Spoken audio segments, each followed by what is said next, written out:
شما خوش اومدید. اگر ممکنه تلفن‌های همراه خودتون رو سایلنت کنید. امیدوارم که از دیدن این نمایش لذت ببرید.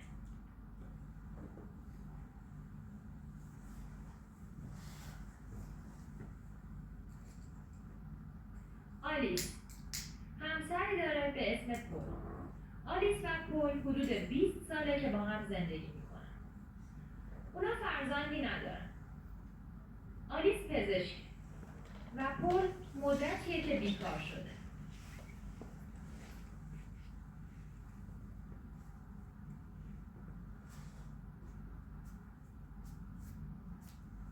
لورانس همسری داره به اسم میشل. لورانس و میشل سالهاست که با هم زندگی میکنن و اونا یک بچه هم دارن. هر دوی اونا شاغل هستن.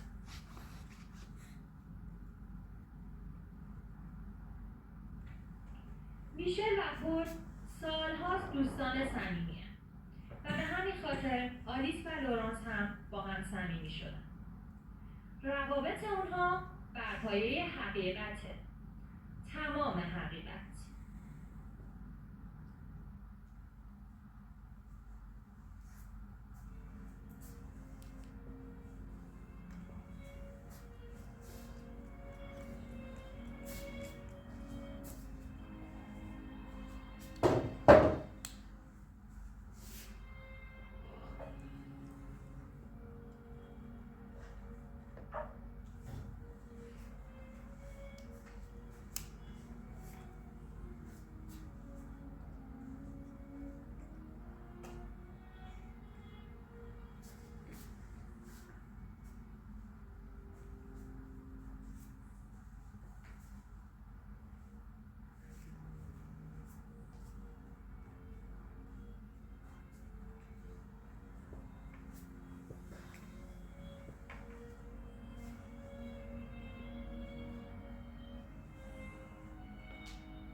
امشب تو و میشل اومدین پیش من و پول. وای من خیلی خوشحالیم آلیس. راستی شام چی درست کردی؟ خرگوشو گذاشتم بپزه. الان باید یه سر بهش بزنم. چیزی میخواستم بهت بگم آلیس. چیه؟ راستش خواستم بهت بگم که من خیلی خوشحالم که تو رو دارم. یعنی واقعا دلم نمیخواد اصلا ناراحتت کنم. منم میخواستم همین رو بهت بگم.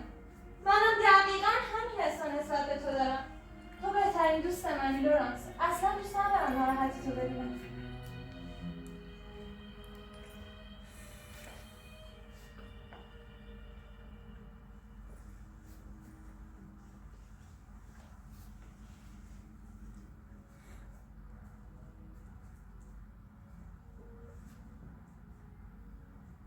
میدونی لورانس،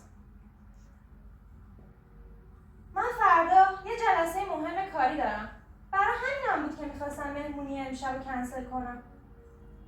به خاطر که خیلی استرس کار رو دارم.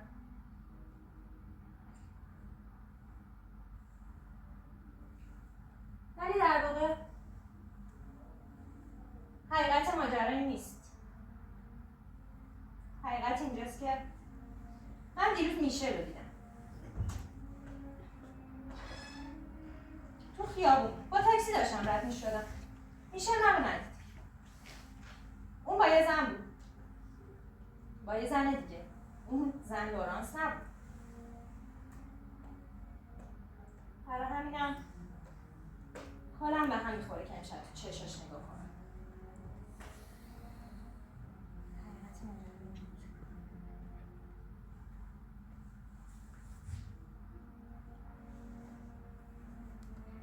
میدونی آلیس اون روز میشه خیلی مریض شده بود. کل روز تو خونه بود. من تمام روز داشتم ازش پرستاری میکردم و حتی نتونستم امروز بره سر کار.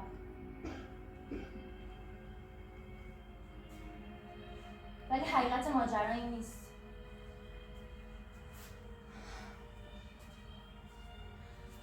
میدونی چیه؟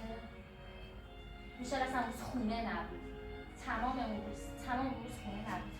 حتی نمیدونم کجا بود. یکی از دوستاش بهم زنگ زد و ازم پرسید که میشه کجاست. من گفتم که نمیدونم. گفت خب حتما خونه مریض افتاده دیگه. من اینجوری بودم که آره همینطوری که تو میگی. ولی حقیقت ماجرا این نیست.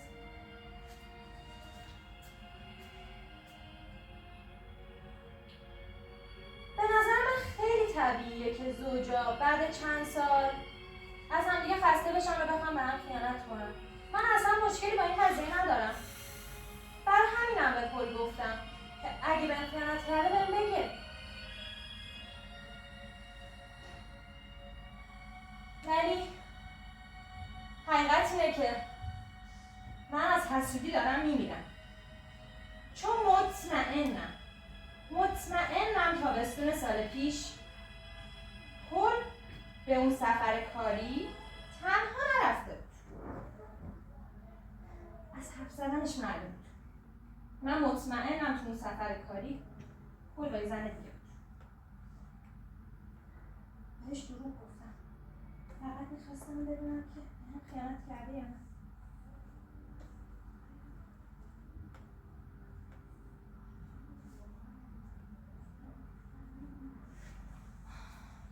میدونی چی آلیس؟ 1 سال پیش برای اینکه یکم فکرم آزاد بشه به یه سفر تنهایی رفتم. تنها بودم. کسی همراهم نبود. و خب خیلی فکرم درگیر بود. خب کار زیاد داشتم. میدونی چی دارم میگم؟ واقعا به این سفر نیاز داشتم. از این دروغ خسته شدم. بیام حقیقت رو بگیم. تمام حقیقت رو.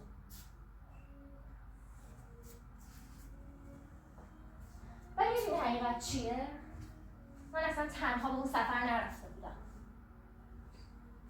تو اون سفر پل همراه هم بود.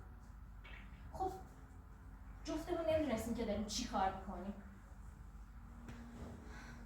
خب آخه پل بهترین دوست میشله و آلیس هم بهترین دوست منه. و من داشتم به هر دوشون خیانت میکردم.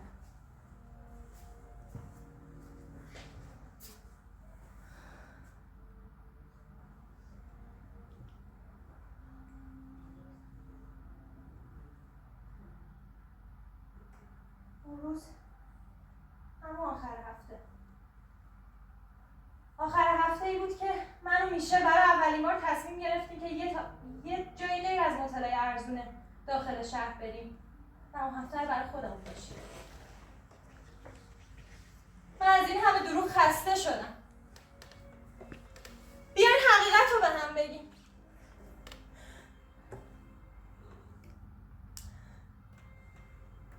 میدونی لورانس، من دیگه نمیتونم بیشتر از این دروغ بگم.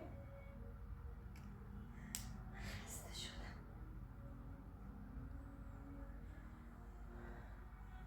میدونی بیشتر از این نمیتونم اینو تو دلم نگه دارم. آخه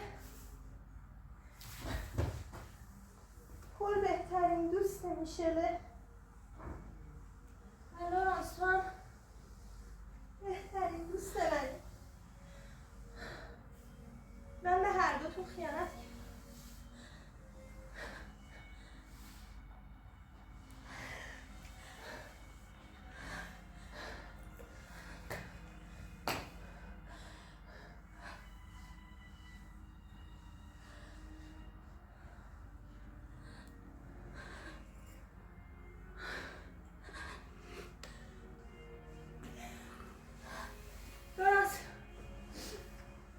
خوشحالم که امشب تو میشه مهمونه من و پلی.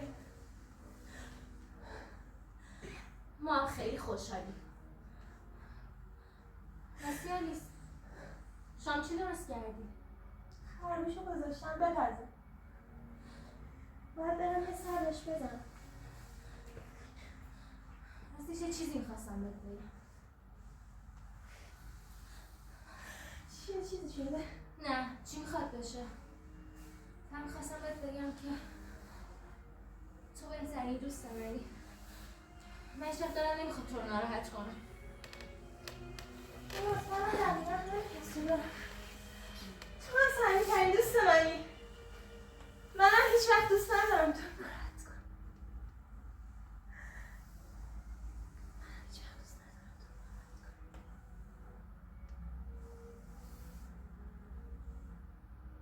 اگه همه به هم حقیقت رو بگن، هیچ زوجی روی زمین باقی نمیمونه.